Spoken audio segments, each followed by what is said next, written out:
Hi, I'm Nico and welcome back to Nico and JC. We make travel diaries and some helpful tips for your next trip. In this video, we continue our pilgrimage in Europe as we spend our very first day in Paris, France. Today's episode includes our very first look at Parisian streets,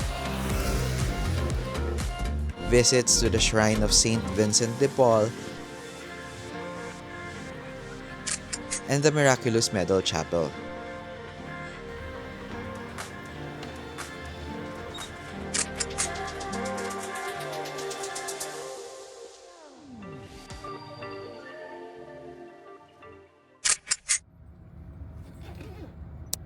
After immigration and customs formalities, we boarded our private coach arranged by our pilgrimage tour group.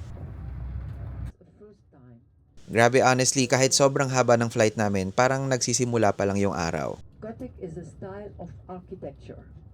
For context, we left Manila around 6 p.m. on October 5. Tapos, pagdating namin sa Paris, 10 a.m. pa lang dito on October 6. Comment below if na-experience nyo na rin yung ganong feeling when traveling across time zones. Habang nasa bus kami papunta sa first destination namin, sobrang nakakatawa makita yung streets of Paris in person. Most of the architecture you see in central Paris is what they call Hausmannian Architecture. Back in the 1800s, Paris was redesigned under Baron Haussmann.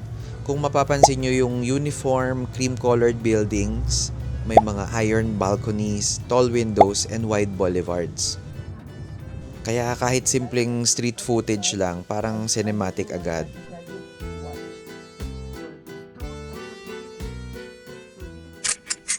After a short travel, we then arrived at the shrine of Saint-Vincent-de-Paul.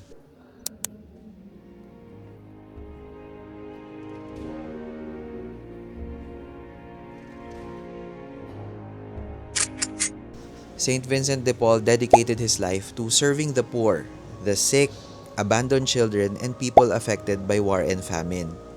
Together with Saint Louise de Marillac, they founded the Daughters of Charity. When we entered, sobrang peaceful ng atmosphere. Mapapansin nyo rin yung hanging banners and flags near the ceiling. The church interior is rich in symbolism and sacred artwork. Marami sa mga pilgrims dito are actually connected to Vincentian schools, charities, seminaries, and religious communities inspired by the work of Saint Vincent de Paul.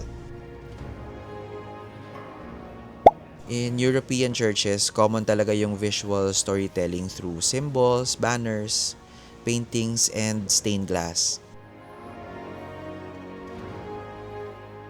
And then we slowly made our way towards the main altar.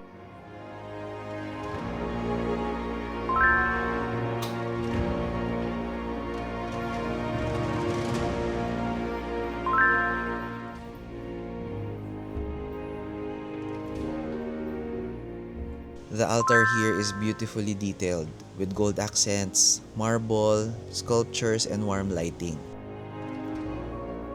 Upstairs is one of the most important parts of this shrine. This is where the incorrupt body of Saint Vincent de Paul is displayed. When Catholics say incorrupt, it refers to bodies of certain saints that remarkably did not decompose normally after death. For many believers, it's considered a sign associated with holiness and sanctity. Saint Vincent de Paul died in 1660, and pilgrims from around the world continued to visit him here centuries later. Have you ever visited a pilgrimage site or church abroad that really stayed with you after the trip? Comment below.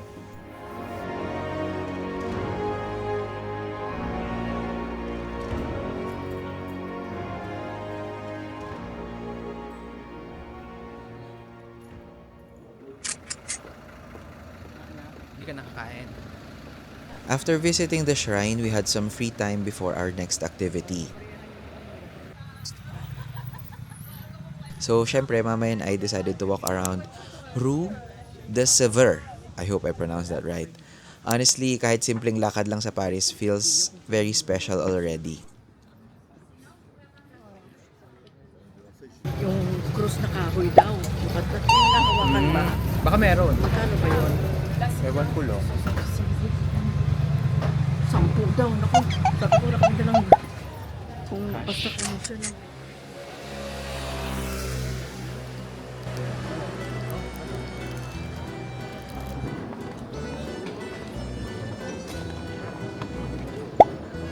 You'll notice cafes everywhere. People dining outside and locals taking their time over coffee or lunch. In France, meals are treated almost like a social ritual. Hindi siya minamadali.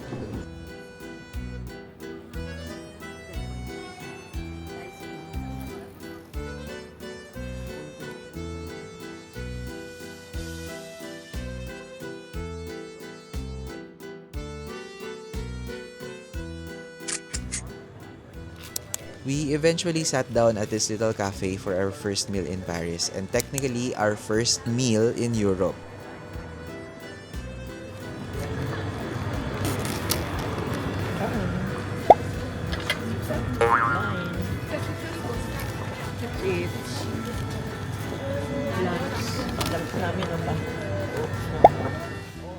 Pero eto talaga yung unang culture shock namin, ang mahal ng tubig. Para kang mapapaisip kung tubig ba yung in-order mo o pabango. In Europe, bottled water in cafes can sometimes cost more than soft drinks. And some tip, you can actually ask for free tap water in France.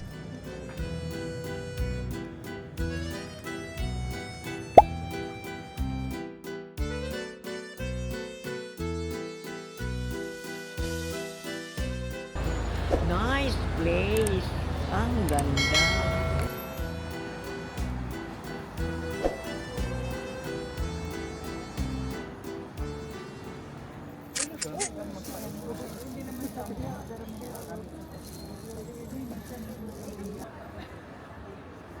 Before 1 p.m., we headed back because the Chapel of Our Lady of the Miraculous Medal reopens in the afternoon. Outside the chapel, makikita mo yung pilgrims from different countries quietly waiting for the doors to open.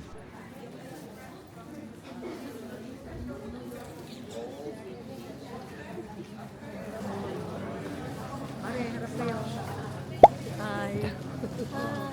Hello. Aurora.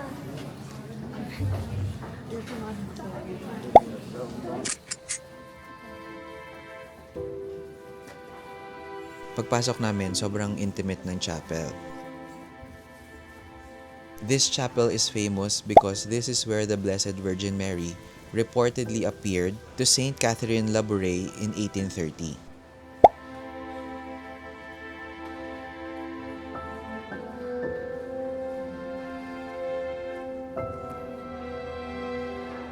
Mary asked her to create what we now know as the Miraculous Medal. Eventually, millions of medals were distributed around the world. The altar area is beautiful but very centered on prayer and devotion.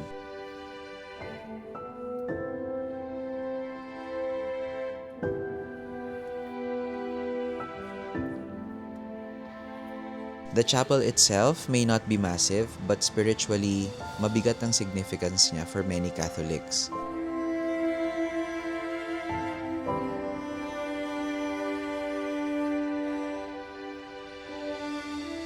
Inside the chapel, you'll also find the shrine of Saint Louise de Marillac. She co-founded the Daughters of Charity together with Saint-Vincent-de-Paul.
We also have daily masses throughout the pilgrimage, and our mass for the day would be held here.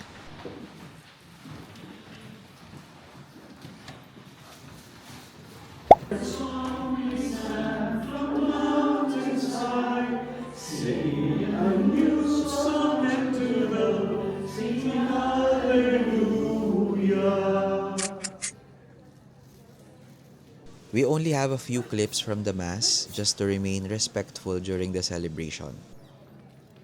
After the Mass, we stopped by the religious store beside the chapel.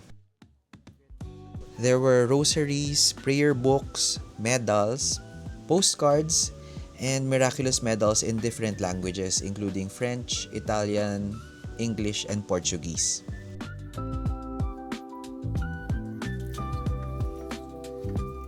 Prices ranged from around 25 euro cents to around 15 euros for larger religious items. We also saw this information wall about Saint Catherine Labouré. One thing many people don't know is that after the apparitions, she lived a very humble and quiet life, serving the elderly and the poor. And that wraps up our first vlog in Paris. Honestly, parang ang dami nang nangyari in just a few hours. From finally seeing Paris for the first time, to visiting places we've only read about before. Sobrang memorable agad nitong experience. And this is only the beginning of our Europe pilgrimage series. So if you enjoyed this episode, don't forget to like the video, subscribe to the channel, and hit the notification bell para makasama namin kayo on the rest of this journey across Europe.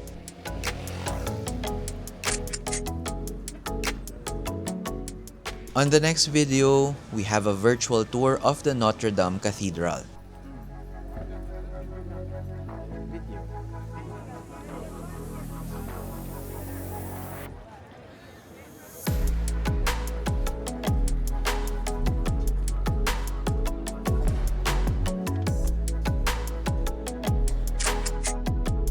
Thanks for traveling with us, and we'll see you in the next travel diary.